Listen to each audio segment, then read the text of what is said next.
Hi, it's Steve. Today we'd like to show you how to change the cutlery basket on your dishwasher. It's a really easy job. Let me show you how we do it. Now to do this repair, we're simply going to open up the dishwasher, pull up the bottom rack, we'll remove your broken or defective cutlery basket and discard it.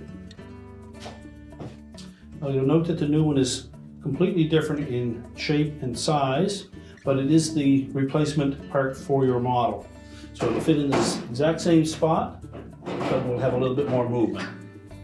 Now to prolong the life of your cutlery basket, we suggest that when you load it that you don't drop your cutlery into the basket, but that you place it individually so that you don't damage the bottom.